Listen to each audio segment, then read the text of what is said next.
Thank you. ఆహ్, ఆహ్, బ్రహ్మాజీ గారు. మంచిది. దేవుని బిడ్డలారా, మరి ప్రభువైన యేసుక్రీస్తు నామములో మీ అందరికీ మరొక పర్యాయం నేను శుభములు తెలియజేస్తూ ఉన్నాను. ఈ సాయంత్ర సమయాన్ని బట్టి దేవునికి వందనాలు. మనలందరిని కూడా ఎంతో కాపాడుతూ వస్తున్న దేవుడు, మనకి చక్కని అవకాశాన్ని కలిగిస్తున్న దేవుడు. మీ ప్రాంతాల్లో మరి మీరు సమయాన్ని తీసుకొని, మీ కొంత సొంత పనులు పక్కన పెట్టి ప్రభు సన్నిధిలోనికి రాగలుగుతున్నందులకై మిమ్మల్ని అందరినీ కూడా అభినందిస్తూ ఉన్నాను. ప్రియమైన దేవుని బిడ్డారా, మనం గత కొన్ని వారాలుగా, కొన్ని నెలలుగా మరి మనము చూస్తున్నటువంటి ఒక విషయం ఏంటంటే, బైబిల్ మొత్తం 7 యుగాలుగా విభజింపబడిందని చూస్తూ వచ్చాం. ఇప్పుడు మనం ఆ చివరి యుగంలో ఉన్నాం. మన పఠనంలో, మన ధ్యానంలో చివరి యుగంలో ఉన్నాం. 1000 ఏళ్ల పరిపాలనా యుగం ఆ సందర్భాన్ని పురస్కరించుకొని మనం కొన్ని విషయాలు మాట్లాడుకుంటూ వస్తున్నాం, ధ్యానం చేసుకుంటూ వస్తున్నాం. పోయిన వారం పర్టికులర్‌గా రాకడ గురించిన అనేకమైన సంగతులు నేను మీకు తెలియజేశాను. ప్రభు ఎక్కడి నుంచి వస్తాడు? ఎవరితో వస్తాడు? ఎలాగొస్తాడు? మరి అలాగే ఆయన వచ్చి ఏం చేస్తాడు? ఇవన్నీ కూడాను, ఎక్కడికొస్తాడు? ఇవన్నీ కూడాను వివరంగా లాస్ట్ వీక్ మనం ధ్యానం చేసుకున్నాం. అయితే ఇంకా మనం 1000 ఏళ్ల పరిపాలనలోకి ఇంక వెళ్ళట్లేదు. ఇప్పుడే వెళ్తాం, తర్వాత వెళ్తాం. ఈ రోజున మరొక ప్రాముఖ్యమైనటువంటి మాట మీకు జ్ఞాపకం చేయాలని ఇష్టపడుతున్నా. లాస్ట్ టైం మీకు గుర్తు చేశాను నేను. మీకు గుర్తుందో లేదో గానీ, అదేంటనంటే సంఘము ఎత్తబడిన తర్వాత ర్యాప్చర్ అనే మాట మీకు జ్ఞాపకం చేశాను. సంఘం ఎత్తబడిన తర్వాత అక్కడ 2 కార్యాలు జరుగుతాయి. విశ్వాసులకి, ఎత్తబడిన విశ్వాసులకి 2 కార్యాలు జరుగుతాయని చెప్పాను మీకు. ఒకటేంటనంటే అక్కడ ఈ బహుమానాలు, ప్రభు బహుమానాలు ఇస్తాడు విశ్వాసులకి. విశ్వాసులకి తీర్పు సమయం అన్నమాట అది. అది శిక్ష కాదు, బట్ విశ్వాసులకి బహుమానాలు ప్రభు అనుగ్రహిస్తాడని చెప్పాను. ఆ తదుపరి అక్కడ గొర్రెపిల్ల వివాహ మహోత్సవంలో అందరం కూడా పాల్గొంటాం. వెళ్ళినటువంటి విశ్వాసులు అందరం కూడా అక్కడ పాల్గొంటాం అన్న సంగతి మీకు జ్ఞాపకం చేశాను. కింద భూమి మీద 7 ఏళ్ళు శ్రమలు జరుగుతుండగా పైన ఈ 2 కార్యాలు జరుగుతూ వస్తాయన్నమాట. కనుక ఇప్పుడు విశ్వాసులకి కలిగేటువంటి అసలు ఆ తీర్పు ఏంటి? అక్కడ వారికి వచ్చేటువంటి ఆ బహుమానం ఏంటి? ఈ విషయాలన్నీ కూడా ఈ రాత్రి వేళ మనం ధ్యానం చేసుకోవడానికి ప్రయత్నం చేద్దాం దేవుని బిడ్డలారా. ఈ రాత్రి వేళ మనం ధ్యానం చేసుకోవడానికి ప్రయత్నం చేద్దాం. కనుక నేను మీ ముందు ఈ ప్రెజెంటేషన్ పెడుతున్నాను. కాస్త జాగ్రత్తగా గమనించాలని కోరుతూ ఉన్నాను. ఓకే, మనము తీర్పును గురించి మాట్లాడేటప్పుడు 2 ప్రాముఖ్యమైన రెఫరెన్సెస్ మనం చూడాలి దేవుని బిడ్డలారా. ఎవరైనా బైబిల్స్ ఉన్నవారు ఈ 2 రెఫరెన్స్‌లు చదివి సహాయం చేయండి. 2వ కొరింథీ పత్రిక 5వ అధ్యాయం 9-10 వచనాలు. 5వ అధ్యాయం 9-10 వచనాలు. 2 కొరింథీ. అన్మ్యూట్ చేసుకొని చదవండి. జారులతో సాంగత్యం చేయవద్దని నా పత్రికలో మీకు రాసి ఉంటుంది. అయితే 2 కొరింథీ మొదటి కొరింథీ చదువుతున్నారా? 2 కొరింథీ 5. కావున దేహమందునున్నను దేహమును విడిచినను ఆయన శిష్యులమై ఉండవలనని మిగులు అపేక్షించుచున్నాము. Very good. ఎందుకనగా తాను జరిగించిన క్రియల చొప్పున అవి మంచివైనను సరే, చెడ్డవైనను సరే, దేహముతో జరిగించిన వాటి ఫలమును ప్రతి వాడును పొందినట్లు మనమందరమును క్రీస్తు న్యాయపీఠము ఎదుట ప్రత్యక్షము కావాలిను. చూసారండి, ఇక్కడ మీరు ఈ చదువుతున్నప్పుడు ఒక విషయాన్ని గమనించాలి. పౌలు గారు కొరింథీ సంఘానికి రాస్తూ ఉన్నాడు. కొరింథీ సంఘానికి రాస్తూ అక్కడ పెట్టిన ఒక మాటని మీరు గమనించాలని కోరుతున్నాను. 10వ వచనం చూడండి, ఒక మాట. అవి మంచివైనను సరే, చెడ్డవైనను సరే, దేహముతో జరిగించిన వాటి ఫలమును ప్రతివాడును పొందినట్లు మనమందరము క్రీస్తు న్యాయపీఠం ఎదుట ప్రత్యక్షము కావాలేను అని అన్నాడు. మనమందరము అనే మాట ఉపయోగించాడు అక్కడ. అది మీరు అండర్లైన్ చేసుకోవాల్సిన మాట. అంటే పౌలు గారు కూడా తను తాను వాళ్ళతో చేర్చుకొని మనమందరము అని అన్నాడు. అంటే ఎవరు మనమందరం అంటే ఎవరు అని అంటే విశ్వాసులు అని అర్థం. మనమందరము క్రీస్తు న్యాయపీఠం ఎదుట ప్రత్యక్షము కావాలి అని అంటే మనమంటే ఎవరు అంటే విశ్వాసులమైన మనము అని మాట్లాడుతున్నాడు. కనుక ఈ 2వ కొరింథీ పత్రిక 5వ అధ్యాయం 10వ వచనంలో చెప్పబడినటువంటి ఈ యొక్క న్యాయపీఠం ఇది ఎవరికి సంబంధించింది అని అంటే ఇది విశ్వాసులకు సంబంధించిన న్యాయపీఠం అన్నమాట.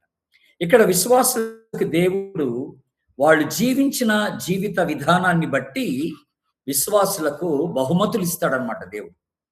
అది ఆ సంఘటన. అది ఏ బహుమతి దేని కొరకు ఉంటది అనేది ఈ రాత్రి మనం చూడబోతున్నాం.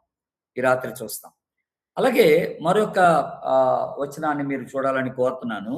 ప్రకటన గ్రంథం 20వ అధ్యాయం తీయండి దయచేసి. మరియు 20వ అధ్యాయం 12వ వచనం చాలు. 12వ వచనం. మరియు గొప్పవారేమి కొద్దివారేమి ఉమ్, మృతులైన వారందరూ ఆ సింహాసనం ఎదుట నిలబడి చూచితిని. ఉమ్, అప్పుడు గ్రంథములు ఇప్పబడిను, ఉమ్, మరియు జీవ గ్రంథమును వేరొక గ్రంథమును ఇప్పబడిను. ఉమ్, ఆ గ్రంథములందు రాయబడి ఉన్న వాటిని బట్టి ఉమ్. తమ క్రియల చొప్పున మృతులు తీర్పు పొందిరి. చూసారా? ఇక్కడ మీరు అండర్లైన్ చేసుకోవాల్సినటువంటి మాట ఏ మాట అనంటే ఆ 2 కొరింథీ 5:10లో మనమందరము అనే మాట అండర్లైన్ చేసుకోండి అన్నాను. ఇక్కడ మీరు అండర్లైన్ చేసుకోవాల్సిన మాట ఏంటంటే తమ క్రియల చొప్పున మృతులు తీర్పు పొందుదురు అని ఉంది. మృతులు అంటే చనిపోయిన వారందరూ అని. ఎవరు వీళ్ళు అంటే అవిశ్వాసులు అన్నమాట. కనుక ప్రకటన గ్రంథం 20వ అధ్యాయం 12వ వచనంలో ధవల సింహాసనపు తీర్పు. ఇక్కడ ఎవరు ఉంటారంటే అవిశ్వాసులు ఉంటారు. ఇక్కడ మనం ఉండం. విశ్వాసులు ఎవరు ఇక్కడ నిలబడరు. అవిశ్వాసులు అంటే ప్రపంచంలో ప్రభువుని ఎరగని వారు, ప్రభువుని నమ్మని వారు, రక్షింపబడని వారు, మారు మనసు పొందని వారు, ప్రపంచంలోని ప్రజలందరూ కూడా గొప్పవారేమి కొద్దివారేమి అందరూ కూడా అక్కడికి వచ్చి నిలబడతారట. ఇది అవిశ్వాసులకి ఇవ్వబడుతున్నటువంటి తీర్పు అని మనం జ్ఞాపకం చేసుకోవాలి. కనుక ఈ 2 తీర్పులు మాట్లాడుతున్నాడు. ఒకటేమో విశ్వాసులకు కూడా ఒక న్యాయపీఠం ఉంది. అది 2 కొరింథీ. అక్కడ విశ్వాసులకి తీర్పు లేదు కానీ బహుమతులు ఉన్నాయి. బహుమానాలు ఇస్తాడు దేవుడు. అలాగే ప్రకటన గ్రంథంలో అవిశ్వాసులకు తీర్పు. వారు చేసిన క్రియలను బట్టి తీర్పు జరుగుద్ది అనే మాట మనకి జ్ఞాపకం చేస్తాడు. అయితే ఇన్ జనరల్ గా మనము బహుమతులు బహుమానాల గురించి మాట్లాడటానికంటే ముందుగా ఇన్ జనరల్ గా దేవుని తీర్పు గురించి మనం 2-3 మాటలు మీకు చెప్పాలని ఇష్టపడుతున్నాను. దేవుని తీర్పు ఎలాగుంటది అని అంటే న్యాయంగా దేవుడు తీర్పు తీరుస్తాడు. అన్యాయపు తీర్పు అనేది దేవుని దగ్గర ఉండదు. దేవుని బిడ్డలారా, మీరు 1 పేతురు పత్రిక తీయండి. అక్కడ ఒక మాట మీకు గుర్తు చేస్తాను. 1 పేతురు పత్రిక 2వ అధ్యాయం 23వ వచనంలో ఒక మాట రాయబడి ఉంది. 23వ వచనం చూడండి. ఆయన దూషింపబడి ఆ, బదులు దూషింపలేదు, ఉమ్, ఆయన శ్రమ పెట్టబడి ఉమ్, బెదిరింపక ఉమ్. న్యాయముగా తీర్పు తీర్చు దేవునికి తను తాను అప్పగించుకొనెను. చూసారా? న్యాయముగా తీర్పు తీర్చు దేవుడు అనే మాట. అది మీరు అండర్లైన్ చేసుకోవాల్సిన మాట. అంటే దేవుని యొక్క తీర్పు న్యాయవంతమైన తీర్పు అన్నమాట. ఇందులో అన్యాయం ఏం జరగదు. ఆ తీర్పు దినాన్న ఎవడు కూడా అక్కడికి వచ్చి నాకు అన్యాయం జరిగింది అంటానికి లేదు. అక్కడ దేవుడు అన్యాయంగా నన్ను తీర్పు తీర్చాడు, అన్యాయంగా నాకు శిక్ష వేశాడు అంటానికి ఏం లేదు. అక్కడ దేవుని తీర్పు న్యాయవంతమైనది అనే మాట మనకి జ్ఞాపకం చేస్తున్నాడు. చూడండి, కీర్తన గ్రంథంలోకి రండి. ఒక మాట కీర్తన, అక్కడ ఒక మాట జ్ఞాపకం చేస్తాను. 9వ కీర్తన 8వ వచనంలో అక్కడ కూడా ఒక మాటను చూడండి. యెహోవా నీతిని బట్టి లోకమునకు తీర్పు తీర్చును, ఆ యథార్థతను బట్టి ప్రజలకు న్యాయము తీర్చును. ఆయన తీర్పు ఎలా ఉంటదంటే నీతిని బట్టి యథార్థతను బట్టి ఉంటది అన్నాడు. న్యాయంగా తీర్పు తీర్చే దేవుడు అని అంటే అదనమాట. నీతిని బట్టి అలాగే యథార్థతను బట్టి ఆయన మనుషులకు తీర్పు తీరుస్తాడు అనేటువంటి మాట మనకి జ్ఞాపకం చేయబడుతున్నటువంటి మాట దేవుని బిడ్డలారా. కనుక ఇది దేవుని యొక్క తీర్పును గురించి మాట్లాడేటప్పుడు 3 విషయాలు మనం గుర్తుపెట్టుకోవాల్సినటువంటి విషయాలు 3 విషయాలు ఉన్నాయి. ఒకటి ఏంటంటే న్యాయంగా అతడు తీర్పు తీరుస్తాడు అనేటువంటి మాట మనకి జ్ఞాపకం చేయబడుతున్నటువంటి మాట. 96వ కీర్తన 13వ వచనంలో ఏమనుందంటే భూజనులకు తీర్పు తీర్చుటకై యెహోవా యెహోవా ఏం ఏం చేస్తున్నాడు? చేయుచున్నాడు, న్యాయమును బట్టి లోకమునకు తన విశ్వాస్యతను బట్టి జనములకు ఆయన తీర్పు తీర్చును. చూసారండి, కనుక దేవుని తీర్పు అన్యాయం ఉండదు. ఆయన అన్ని ఎరిగిన వాడు అనే మాట మనం జ్ఞాపకం చేసుకుంటున్నాం. కనుక ఆ రీతిగా ఆ తీర్పు ఉంటదనే మాట మీరు గుర్తుపెట్టుకోవాల్సిన మాట. ఇంకా రెండో విషయాన్ని మీకు గుర్తు చేస్తాను. తీర్పు ఎలాగుంటది అంటే వ్యక్తిగతమైనటువంటి తీర్పు. ఇది వ్యక్తిగతమైనటువంటి తీర్పు అనే మాట మనం జ్ఞాపకం చేసుకుందాం. రోమీయులకు రాసిన పత్రిక చూడండి, 14వ అధ్యాయం ఒకసారి తీయండి. రోమ 14, 11, 12 వచనాలు. అక్కడ ఒక మాట రాయబడి చూడండి. రోమ 14, 11, 12.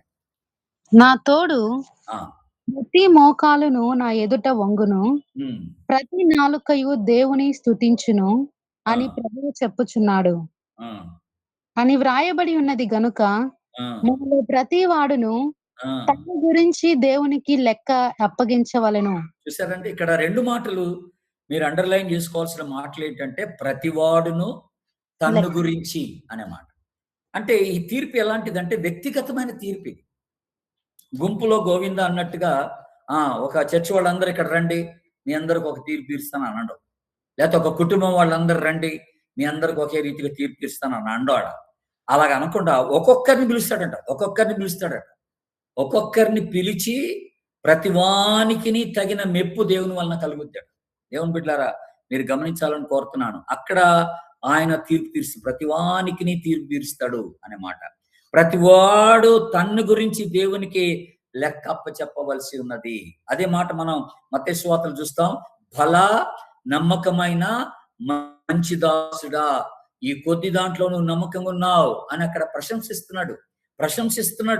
అక్కడ బహుమతి ఇస్తున్నాడు. అక్కడ అతనికి కావలసినటువంటి బహుమానాలు దేవుడు ఏర్పాటు చేసి పెట్టాడు.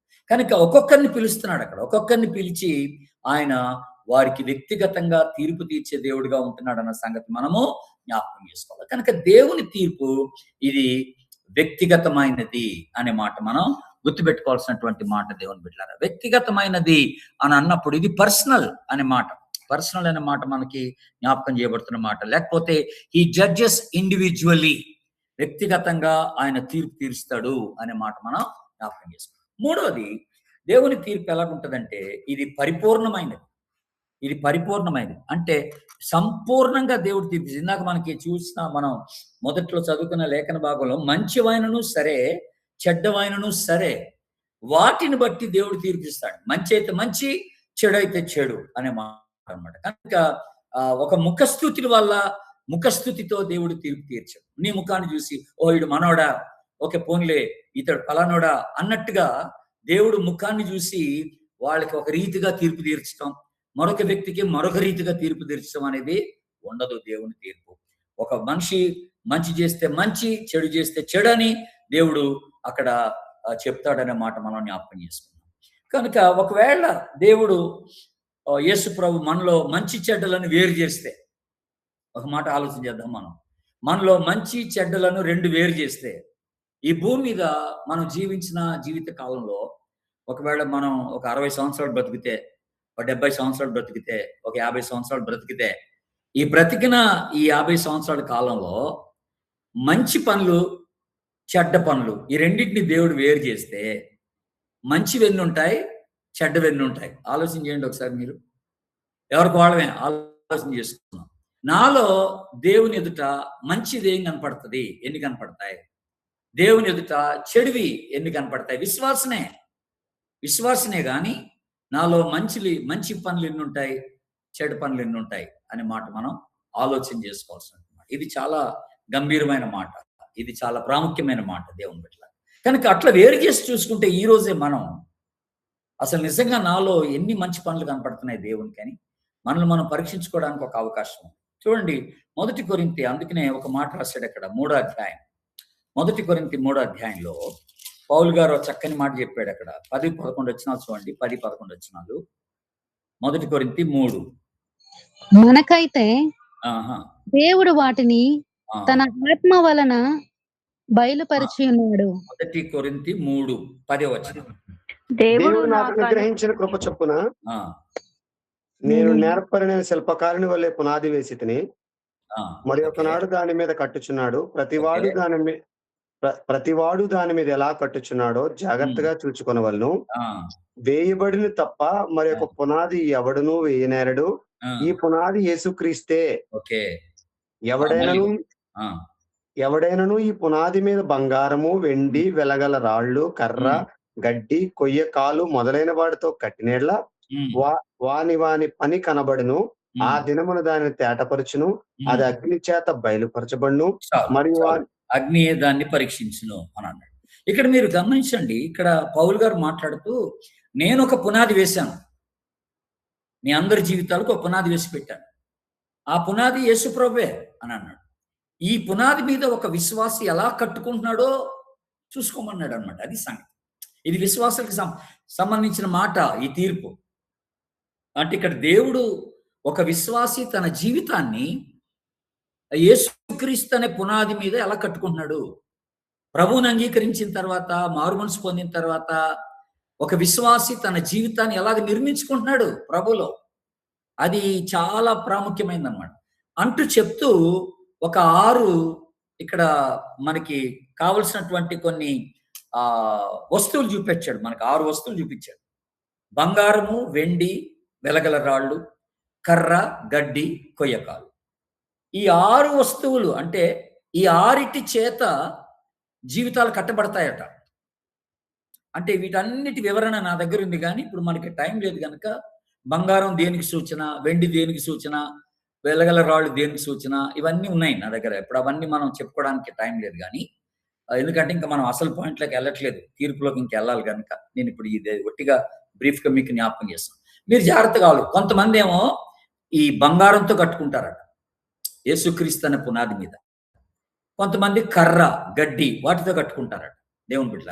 అయితే ఇప్పుడు మీరు ఆలోచించాల్సిన విషయం ఏంటంటే ఈ 6 వస్తువులు అగ్నిలో పడేస్తే, నిప్పులో పడేస్తే ఎన్ని మిగులుతాయి మీరు ఆలోచన చేయండి. ఈ 6 పడేస్తే మిగిలే ఎన్ని అంటే 3.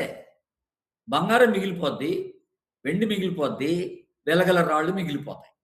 మిగతా ఖాళీ బూడిదైపోయి ఏంట్రా అంటే కర్ర, గడ్డి, కొయ్యకాలు.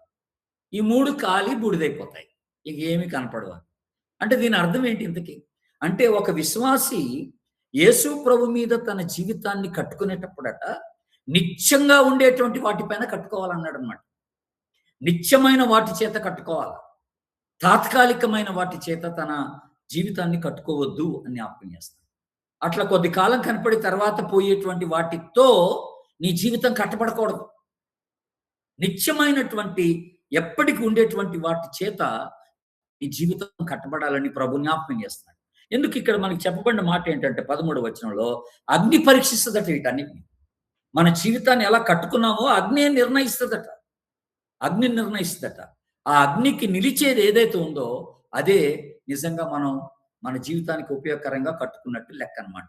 కనుక ఈ 6 విషయాల్లో చెప్పబడిన 6 విషయాల్లో అగ్నిలో నిలిచేది ఏంట్రా అంటే బంగారం, వెండి, వెలగల రాళ్ళు. నిత్యమైనవి అవే. ఆ నిత్యమైన వాటి చేత, విలువైన వాటి చేత నీ జీవితం కట్టబడాలని, నా జీవితం కట్టబడాలని ప్రభు ఆశపడుతున్నట్టుగా మనకి జ్ఞాపకం చేస్తున్నాడు. కనుక అదొకటి మనం గుర్తుపెట్టుకోవాల్సినటువంటి విషయం. కనుక విశ్వాసులు తాము జీవించిన జీవితాన్ని బట్టి బహుమతులు పొందుకుంటారు. ఎందుకంటే రోమ 8:1 ఒక చక్కని మాట ఉంది, అది కూడా చూస్తే మంచిది. మీరు రోమ 8:1 చూడండి ఎవరైనా. రోమ 8:1. కాబట్టి ఇప్పుడు క్రీస్తు యేసునందున్న వారికి ఏ శిక్ష విధి లేదు. చూసారా, వెరీ క్లియర్ గా ప్రభు జ్ఞాపకం చేస్తున్నాడు బైబిల్లో. క్రీస్తు యేసు నందున్న వారికి శిక్ష లేదు అని అన్నాడు. శిక్ష లేదు అంటే అర్థం ఏంటి? అలా తీర్పులోకి రారన్నమాట. అలా తీర్పులోనికి రారు అనేటువంటి మాట మనకి జ్ఞాపకం చేయబడుతున్నటువంటి మాట. అంటే క్రీస్తు యేసు నందున్న వారు అని అంటే ఎవరిళ్ళు? యేసు క్రీస్తు నందున్న వారు అని అన్నప్పుడు మనం గుర్తుపెట్టుకోవాల్సిన మాట ఎవరు వీళ్ళు అంటే వీళ్ళు విశ్వాసులు, రక్షింపబడినటువంటి వారు అనేటువంటి మాట మనం జ్ఞాపకం చేసుకుంటాం.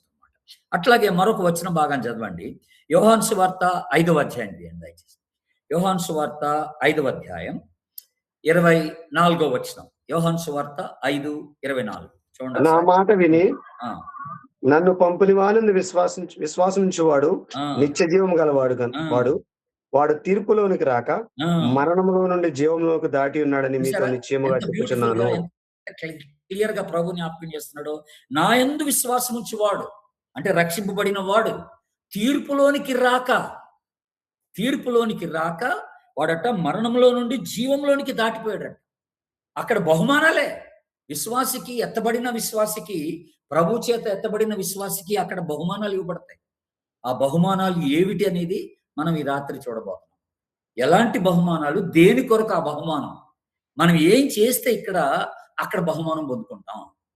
ఒక విశ్వాసగా ఎలాంటి పనులకు మనకు అక్కడ బహుమానం దొరుకుద్ది, అది కూడా బైబిల్ని అనుసరించే మనం కొన్ని విషయాలు ఈ రాత్రి వేళ చూడటానికి ప్రయత్నం చేద్దాం దేవుని బిడ్డ.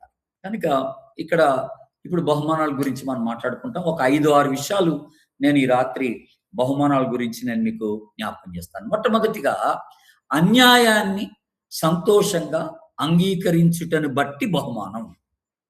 ఈ భూమి మీద అన్యాయాన్ని సంతోషంగా అంగీకరించుటను బట్టి మనకి దేవుడు బహుమానం ఏర్పాటు చేస్తాడంట. మీరు మత్తయి సువార్త ఇప్పుడు చూడండి దయచేసి. మత్తయి సువార్త 5వ అధ్యాయం 11-12. మత్తయి సువార్త 5:11-12. నా నిమిత్తము జనులు మిమ్మును నిందించి హింసించి మీ మీద అబద్ధముగా చెడ్డ మాటలెల్లా పలుకున్నప్పుడు మీరు ధన్యులు. సంతోషించి ఆనందించుడి, పరలోకమందు మీ ఫలము అధికమగును. చూసారా ఇక్కడ మాట మీరు గమనించినారు ఎప్పుడన్నా? సంతోషించి ఆనందించుడి, పరలోకమందు మీకు మీ ఫలము అధికమగును. ఫలం అంటే ఏంటి? బహుమానం అన్నమాట. పరలోకంలో మీకు ఫలం ఉంటది అన్నాడు. అత్యధికమైన ఫలం పరలోకంలో దొరుకుద్ది అన్నాడు. ఎవరికట?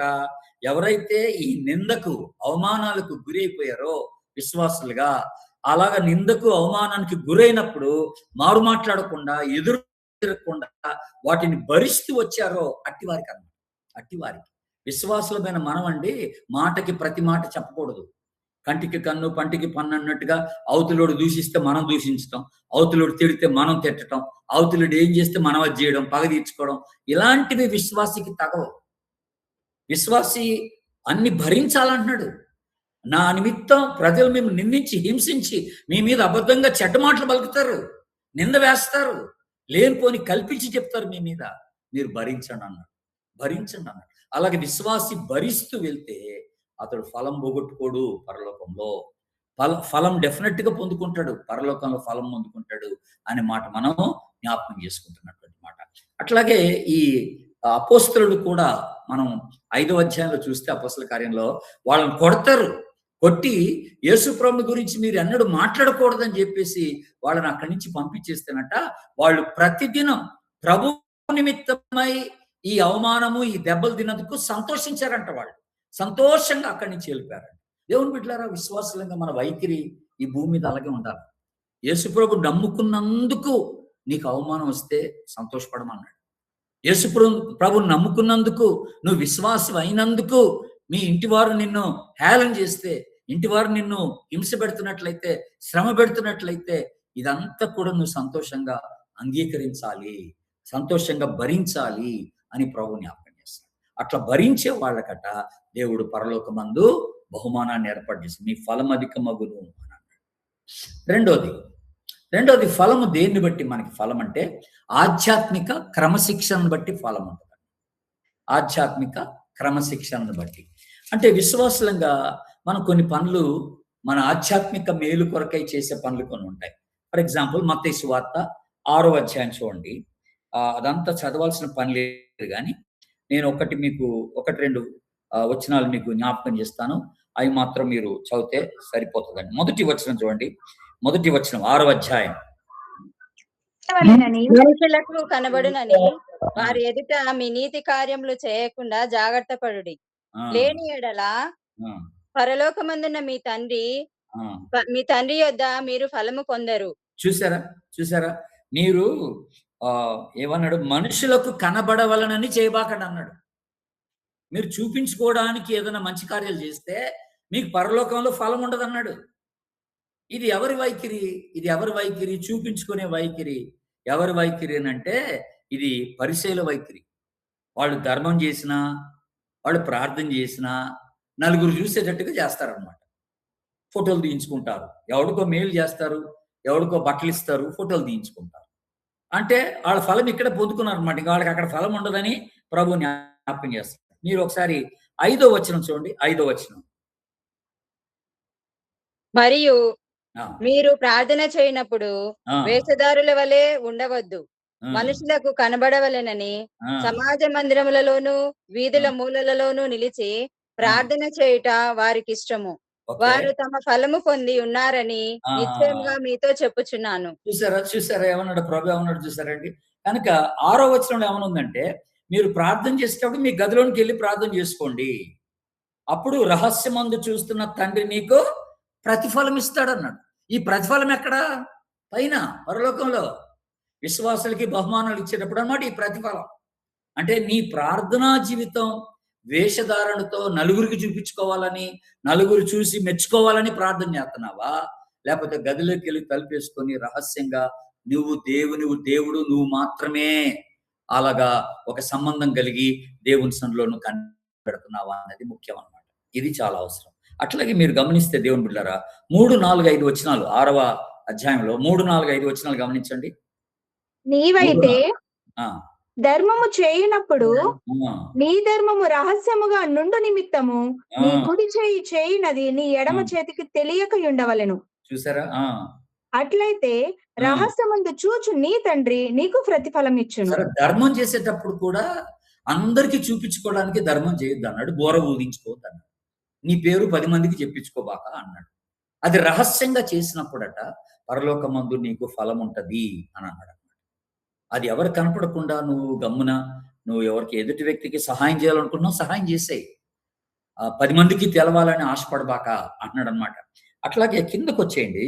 16వ వచనం, 6వ అధ్యాయం 16వ వచనంలో ఒక మాట ఉంది. మీరు ఉపవాసము చేయనప్పుడు ఆ, వేషధారుల వలె దుఃఖముఖులై ఉండకుడి, తాము ఉపవాసము చేయుచున్నట్టు మనుషులకు కనబడవలెనని వారు తమ ముఖములను వికారము చేసుకొందరు, వారు తమ ఫలము పొంది ఉన్నారని నిశ్చయముగా మీతో చెప్పుచున్నాను. 17వ వచనం.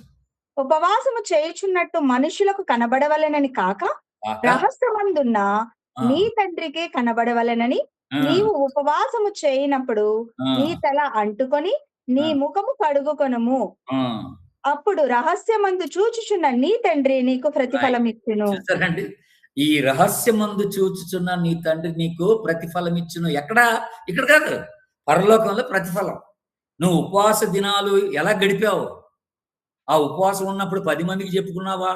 నేను ఉపవాసం ఉంటున్నాను, నన్ను డిస్టర్బ్ చేయబాకండి అని చెప్పకే చెప్తూ 10 మందికి చెప్పుకొని నువ్వేదో గొప్పగా ఫీల్ అయిపోతున్నావా?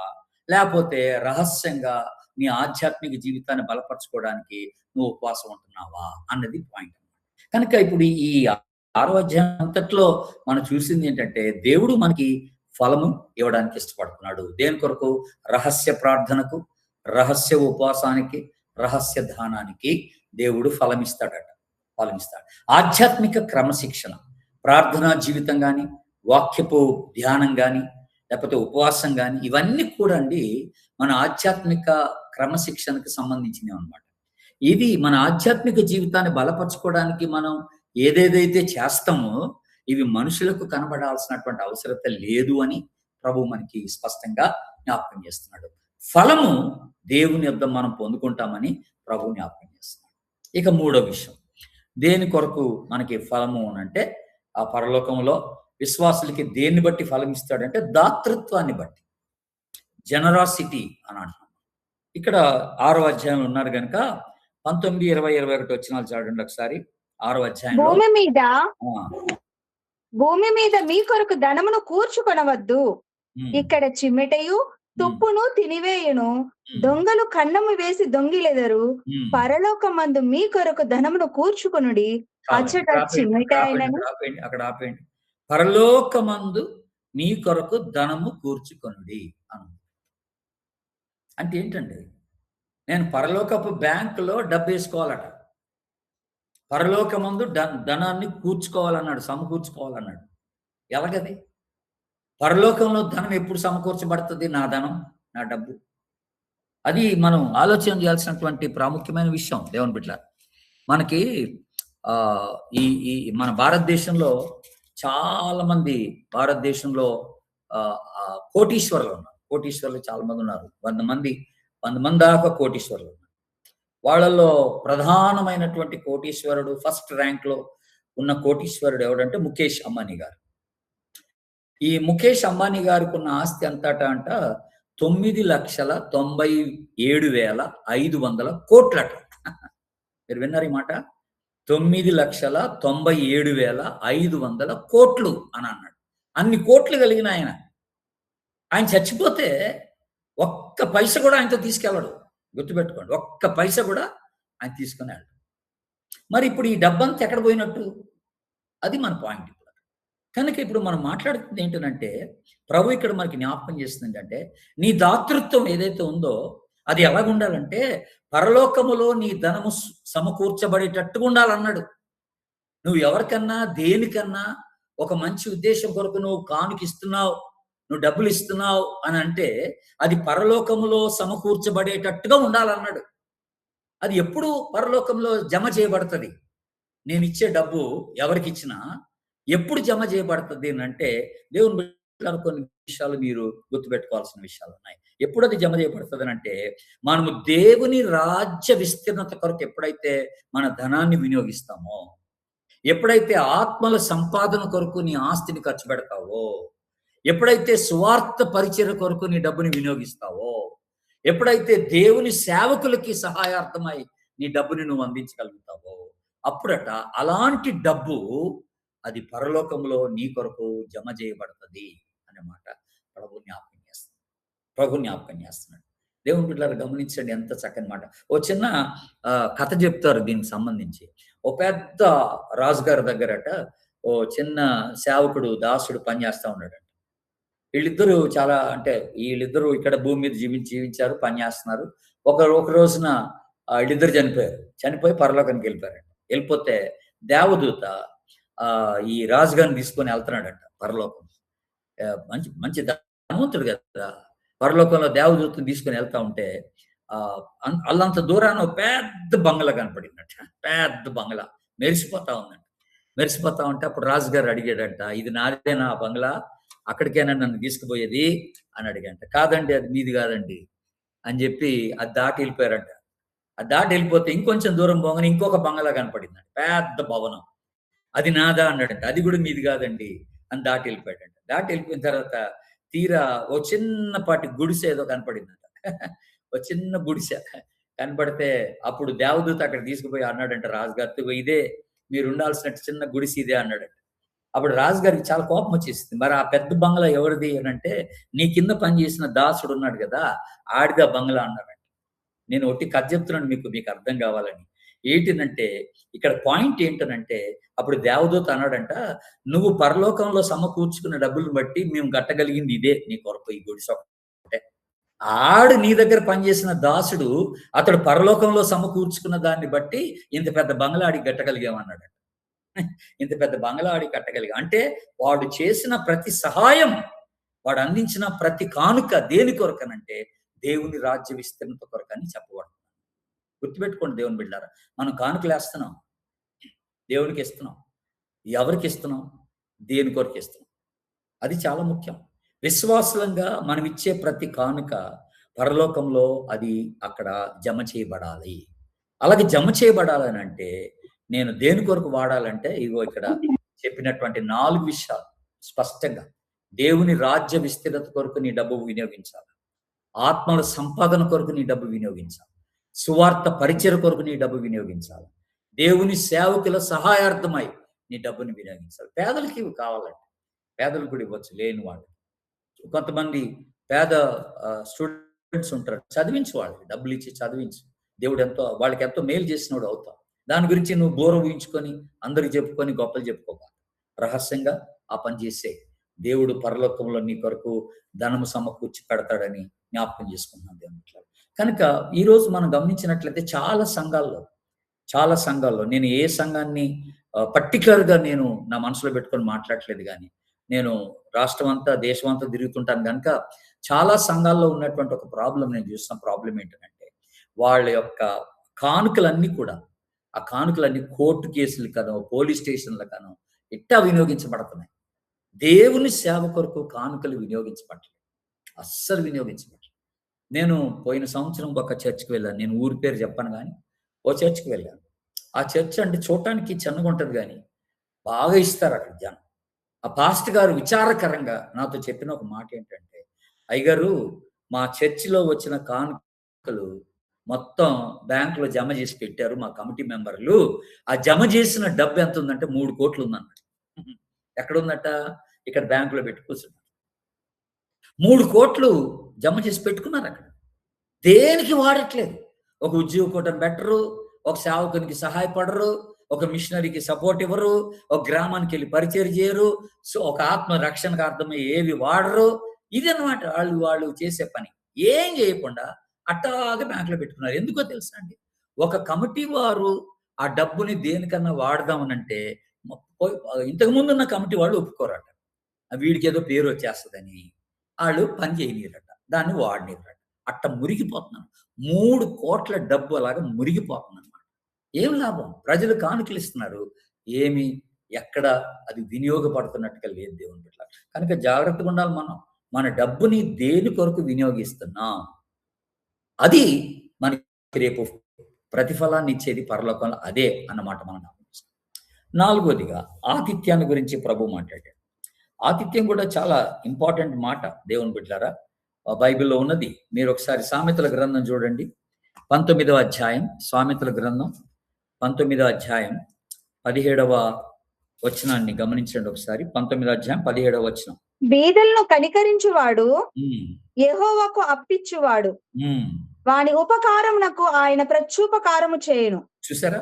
వాని యొక్క ఉపకారమునకు ఆయన ప్రత్యుపకారం చేస్తాడట. ఎప్పుడు? ప్రత్యుపకారం ఎప్పుడంటే నువ్వు పరలోకంకి వచ్చినప్పుడు దానికి తగినటువంటి మెప్పు, తగినటువంటి బహుమానం పరలోకమందు నువ్వు పొందుకుంటావని ప్రభు మనకి జ్ఞాపకం చేస్తున్నాడు దేవుని బిడ్డలారా.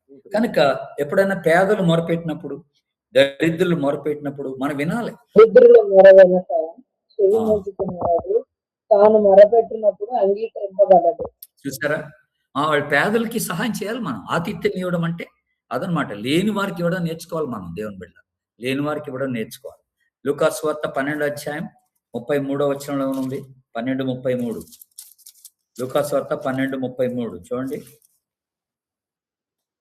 మీకు కలిగిన వాటిని అమ్మి ధర్మము చేయుడి, పాత గిలని సంచులను పరలోకమందు అక్షయమైన ధనమును సంపాదించుకొనుడి, అక్కడికి దొంగరాడు. చూసారండి? పరలోకమందు సంపాదించుకొని పెట్టుకోండి అన్నాడు దేవుని బిడ్డలారా. ఎలాగనంటే అమ్మి పేదలకు సహాయపడమన్నాడు. పేదలకు సహాయపడటం ద్వారా ఆతిథ్యం ఇవ్వడం అంటే అదే. మన ఇంటికి వచ్చిన వాడికి సహాయం చేసేది ఒకటి ఉంటుందండి. అట్లాగే ఇంటికి రాకుండా పేదోళ్ళు ఉంటారు చాలా మంది. అలాంటి పేదోళ్ళకు కూడా మనం సహాయం పడటం అనేది కూడా పరలోకంలో మనకి అది ఎంతో గొప్ప ఫలితాన్ని ఇస్తుందని దేవుడు మనకి జ్ఞాపకం చేస్తూ వస్తున్నాడు. కనుక ఇక్కడ భూమి మీద విశ్వాసులైనటువంటి వారిచ్చే ఆతిథ్యాన్ని బట్టట, వారు చేసే పేదలకు చేసే సహాయం బట్టట, పరలోకమందు వాళ్ళకి ఎంతో గొప్ప బహుమానం దేవుడు ఏర్పాటు చేసి పెడతాడని మనం జ్ఞాపకం చేస్తాం.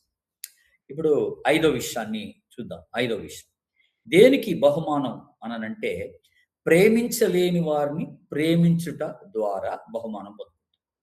అంటే ఇంగ్లీష్లో ఏమంటారంటే అన్లవబుల్, లవింగ్ ది అన్లవబుల్ అని అంటాం. లవింగ్ ది అన్లవబుల్ అంటే కొంతమంది ఉంటారండి, మనం వాళ్ళని అసలు ప్రేమించే బుద్ధి కాదు మనకి. లవింగ్ ది అన్లవబుల్ అనే మాట. ప్రేమించలేని వారు కొంతమంది ఉంటారు. అట్లాంటి వాడిని మనం ప్రేమించాలంట దేవుని బిడ్డలారా. అట్లాంటి వాళ్ళని ప్రేమించాలి. లూకా సువార్తలో ఉన్నారు కనుక 6వ అధ్యాయం చూడండి. ఒక మాట మీకు జ్ఞాపకం చేస్తాను. 6వ అధ్యాయం 35 నుండి 38 వరకు ఉన్న భాగం చూడండి ఒకసారి. మీరైతే ఎట్టివారిని గూర్చి అయినను నిరాశ చేసుకొనక మీ శత్రువులను ప్రేమించుడి, మేలు చేయుడి, అప్పు ఇయ్యుడి, అప్పుడు మీ ఫలం గొప్పదై ఉండును. ఆగండి. మీ ఫలము గొప్పదై ఉండును. చూసారా? ప్రేమించండి, మేలు చేయండి, మీ ఫలము గొప్పదై ఉండును. అట్లాగే క్షమించండి, మోసం చేయబాకండి. 38వ వచనంలో కూడా క్షమించండి, ఇవ్వండి, క్షమించుడి, ఇవ్వండి. అప్పుడు మీరు క్షమించబడరు. ఇయ్యుడి, ఏ కొలతతో అప్పుడు మీకు ఇయ్యబడదు. ఆ కొలతతోనూ మీకు తిరిగి కొలవబడును అనే మాట మనకి జ్ఞాపకం చేయబడుతుంది. కనుక శత్రువులను ప్రేమించుట, వారికి మేలు చేయుట అనేది వెరీ ఇంపార్టెంట్. దేవుని బిడ్డలారా, ఇది గుర్తుపెట్టుకోండి. ప్రేమించలేని వారిని మనం ప్రేమించడం నేర్చుకోవాలి. ఆ రెఫరెన్స్ ఏం చదవబాకండి, ఇప్పుడేం చదవబాకండి. ప్రేమించలేని వారిని మనం ప్రేమించడం నేర్చుకోవాలి. దేవుని బిడ్డ గుర్తుపెట్టుకోవాలి. కొంతమందిని మనం అసలు సహించలేము, కొంతమందిని ఇష్టపడము, కొంతమందిని మనం అంగీకరించలేము, కొంతమందిని క్షమించలేము, కొంతమందిని ప్రేమించలేము. కనుక ప్రేమ విశ్వాస జీవితానికి చాలా ముఖ్యం. మీకు ఒక విషయం చెప్పనా? ప్రభు ఏమన్నాడంటే హెబ్రీ పత్రికలో, విశ్వాసం లేకుండా దేవుని సంతోషపెట్టుట అసాధ్యం అని అన్నాడు. దేవునికి ఇష్టడై ఉండుట అసాధ్యం. అంటే దేవునికి ఇష్టడంటే సంతోషపెట్టడం, దేవునికి ఇష్టడై ఉండుట అసాధ్యం అన్నాడు. ఓకే, విశ్వాసం లేకుండా. ఇది మీరు గమనించండి. ఇప్పుడు మీరు చూడండి, 1 కొరింథీ పత్రిక 13వ అధ్యాయంలో అక్కడ ఒక మాట రాయబడింది. 1 కొరింథీ పత్రిక 13వ అధ్యాయం 13వ వచనం లాస్ట్ వచనం. 13వ ఏమా విశ్వాసము, నిరీక్షణ, ప్రేమ, ఈ మూడును నిలుచును, వీటిలో శ్రేష్టమైనది ప్రేమయే. విశ్వాసము, నిరీక్షణ, ప్రేమ, ఈ మూడు నిలుస్తాయట. వీటిలో ప్రధానమైనది, శ్రేష్టమైనది ఏంటంటే ప్రేమే అన్నాడు. విశ్వాసం లేకుండా దేవుణ్ణి ప్రేమించుట అసాధ్యం, దేవునికి ఇష్టడై ఉంటే అసాధ్యం అయినప్పటికీ, అట్టి విశ్వాసము కన్నా గొప్పది ఏంటంటే అంటే ప్రేమ అన్నాడు. అట్టి గొప్పది ఏంటి, దానికన్నా గొప్పది ఏంటంటే ప్రేమ అన్నాడు. కనుక విశ్వాస జీవితంలో కనపడాల్సింది ఏంటంటే ప్రేమే. నువ్వు అందరినీ ప్రేమించాలి, నువ్వు శత్రువుని ప్రేమించాలి. మత్తయి సువార్త 5వ అధ్యాయం తీయండి ఒకసారి. మత్తయి సువార్త 5వ అధ్యాయానికి రండి దయచేసి. మత్తయి సువార్త 5వ అధ్యాయానికి రండి. 43, 44 వచనాలు చూడండి. 43, 44. నీ పొరుగు వారిని ప్రేమించి నీ శత్రువును ద్వేషించమని చెప్పడం మాట మీరు విన్నారు కదా. నేను మీతో చెప్పింది ఏమనగా, మీరు పరలోకమందున్న మీ తండ్రి కుమారులై ఉండినట్లు మీ శత్రువును ప్రేమించుడి. ఎవరిని ప్రేమించాలంటే శత్రువును ప్రేమించమన్నాడు. చూసారా దేవుని బిడ్డలారా? అట్లాగే 46వ వచనం ఏమనుందంటే, మీరు మిమ్మల్ని ప్రేమించే వారినే ప్రేమించినలా మీకేమి ఫలము కలుగును? చూసారా, మీకు ఫలం లేదు. తిరిగి ప్రేమించే వారినే మీరు ప్రేమిస్తే మీకు ఫలం ఉండదు అన్నాడు. ఎక్కడ ఫలం అంటే పరలోకం. మిమ్మల్ని తిరిగి ప్రేమించలేని వారిని, మీకు ఆ ప్రేమ చూపలేని వారిని మీరు ప్రేమించడం నేర్చుకోండి. మీ ప్రేమ, ఒకరి పట్ల మీరు ప్రేమను కనపరుస్తున్నారంటే మళ్ళీ ఆ ప్రేమ మనం పొందుకోవచ్చులే అన్న ఉద్దేశంతో మీరు ఆ ప్రేమను కనపరచకూడదు అన్నాడు దేవుడు. ఆ ప్రేమను కనపరచకూడదు. చూసారా దేవుని బిడ్డలారా? కనుక ఈ ప్రేమను గురించి మనం మాట్లాడేటప్పుడు ఇంకొకటి మనం ప్రేమ గుర్తుపెట్టుకోవాల్సింది ఏంటంటే, అన్నిటికన్నా అందరికన్నా క్రీస్తుని ఎక్కువగా ప్రేమించడం నేర్చుకోవాలి. అన్నిటికన్నా అందరికన్నా యేసు ప్రభుని ఎక్కువగా ప్రేమించడం నేర్చుకోవాలి. వీరందరికన్నా నువ్వు నన్ను ప్రేమించుచున్నావా అని అడిగాడు సీమోన్ పేతురుతో. ప్రభు అడిగాడు, నువ్వు నన్ను ప్రేమిస్తున్నావా? వీటన్నిటికన్నా అని అర్థం వస్తుంది, వీరందరికన్నా అని అర్థం వస్తుంది. అక్కడ do you love me more than these అని అన్నాడు. ఆ దీస్ అనే పదం ఇంగ్లీష్ పదం. మోర్ దెన్ దీస్ అంటే అది రెండిటికి సూచన. వీరికన్నా, ఇంకొకటి వీటికన్నా అని అర్థం అన్నమాట. అంటే నీ చేపల కన్నా, నీ పడవ కన్నా, నీ వలల కన్నా, నీ వ్యాపారం కన్నా, నీ ఉద్యోగం కన్నా, నీ కుటుంబం కన్నా, నీ ఆస్తిపాస్తుల కన్నా నువ్వు యేసు ప్రభుని ఎక్కువ ప్రేమిస్తున్నావా? యేసు ప్రభు నాకంటే తమ ఇంటి వారిని ఎక్కువగా ప్రేమించేవాడు నాకు శిష్యుడు కానేరాడు అన్నాడు ప్రభు. నాకు శిష్యుడు కానేరాడు. గుర్తుపెట్టుకోండి దేవుని. కనుక ప్రేమని బట్టి, మనం ఈ లోకంలో చూపే ప్రేమని బట్టి కూడా పరలోకంలో మనకి ఫలం ఉంటుందని ప్రభు జ్ఞాపకం చేస్తున్నాడు. గుర్తుపెట్టుకోండి, పరలోకంలో మనకి ఫలం ఉంటుందని జ్ఞాపకం చేస్తున్నాడు. చివరిగా ఇంకొక మాట మీకు గుర్తు చేస్తాను. ఫలము మనకి పరలోకంలో ఫలము దేన్ని బట్టి అంటే, నమ్మకంగా పనిచేసిన దాన్ని బట్టి ఫలము. కొలసీ పత్రిక తీయండి ఒకసారి. 3వ అధ్యాయం. కొలసీ పత్రిక 3వ అధ్యాయం 23, 24 వచనాలు. కొలస్సీ 3, 23, 24 ప్రభు వలన ఆ, స్వాస్యమును ప్రతిఫలముగా పొందుదుమని ఎరుగుదురు గనుక ఇక్కడ ఈ మీరే- మాట మీరు అండర్లైన్ చేసుకోండి ఫస్ట్. ప్రభువు వలన స్వాస్థ్యము ప్రతిఫలముగా పొందుదుము గనుక, పొందుదుమని మీరే- ఎరుగుదుము గనుక. ఈ ప్రతిఫలముగా స్వాస్థ్యము పొందేది ఎక్కడ? పరలోకం. కనుక అక్కడ మనకి ఎట్లా ఒక స్వాస్థ్యం ఉంది అంటున్నాడు. పరలోకం ఉంది గనుక అక్కడ 24 వచనంలో ఇప్పుడు మీరు ఏమి చేసినను అది మనుషుల మనుషుల నిమిత్తము నిమిత్తము కాక కాక ప్రభు నిమిత్తము మనస్ఫూర్తిగా చేయండి అన్నాడు. దానికి ప్రతిఫలం ఉంటది, స్వాస్థ్యం. పరలోకంలో స్వాస్థ్యం ఉంటది అన్నాడు. అంటే దీని అర్థం ఏంటో చెప్పనండి నేను మీకు. అంటే మనందరికీ వేరు వేరు ఉద్యోగాలు ఇచ్చాడు దేవుడు. ఒక్కొక్కరికి ఆఫీస్ పని, ఇంజనీరు, డాక్టరు, టీచరు, లేకపోతే ఒక ఒక వాచ్మెన్, ఏదో పని కావచ్చు. లేకపోతే ఇంట్లో ఒక హౌస్ వైఫ్ గా ఉండొచ్చు, ఇంటి పని చూసుకోవడానికి. ఇంట్లోనే ఒక స్త్రీగా, చక్కని ఒక తల్లిగా, ఒక భార్యగా ఉండి నీ పిల్లల్ని చూసుకోవడం, నీ భర్తను చూసుకోవడం చేస్తావు. దేవుడు నీకు ఆ పని ఇచ్చాడు, ఇంటి పని బాధ్యత ఇచ్చాడు. ఎవరిని దేవుడు ఏ పనిలో పెట్టినట ఆ పని అట ఎలా చేయాలట? ప్రభు నిమిత్తం చేయాలట. తన కొరకు కాదు, మనుషుల నిమిత్తం కాదన్నాడు. ప్రభు నిమిత్తం నువ్వు చేస్తే అక్కడట ప్రతిఫలాన్ని స్వాస్థ్యంగా నువ్వు పొందుకుంటావు అని అన్నాడు. ప్రతిఫలాన్ని స్వాస్థ్యంగా ప్రభు సన్నిధిలో నువ్వు పొందుకుంటావు అన్నాడు. కనుక ఈనాడు మనకి ఇచ్చిన ఉద్యోగాలు ఇది వేరు, దేవుని సేవ వేరు అనుకోబాకండి. ఉద్యోగాలు వేరు, సేవ వేరు కాదు. దేవుడు ప్రతి విశ్వాసికి ఇచ్చిన ఉద్యోగం ఎందుకంటే అక్కడ ప్రభు కొరకు నమ్మకంగా ఉండాలనే, అక్కడ ప్రభువుని మహింపరచాలనే, ప్రభుని చూపించాలని, అక్కడ ఒక మాదిరిని మనం కనపరిచి ప్రభు యొక్క ఘనతను పొందుకొని మరి తుదకు పరలోకంలో మనం ప్రతిఫలం స్వాస్థ్యంగా పొందుకోవాలని ప్రభు ఆశపడుతున్నాడు అన్నమాట. కనుక ఇది మనకి విశ్వాసులకు ఎలాంటి విషయాల్లో ఫలితాలు దేవుడు పరలోకంలో మనకు దయచేస్తాడో మీరు ఇది గమనించాలని కోరుతున్నాను. 5, 6 విషయాలు, 7 విషయాలు మీకు జ్ఞాపకం చేస్తూ వచ్చాను. ఈ 7 విషయాల్లో మనకి ప్రభు సన్నిధిలో ప్రతిఫలం ఉంటుందనే మాట మీకు గుర్తు చేస్తున్నాడు. కనుక క్రీస్తు న్యాయపీఠం ఎదుట నిలబడటకు భయపడొద్దా అన్నాడు. మనం మాట్లాడుకుంటాం.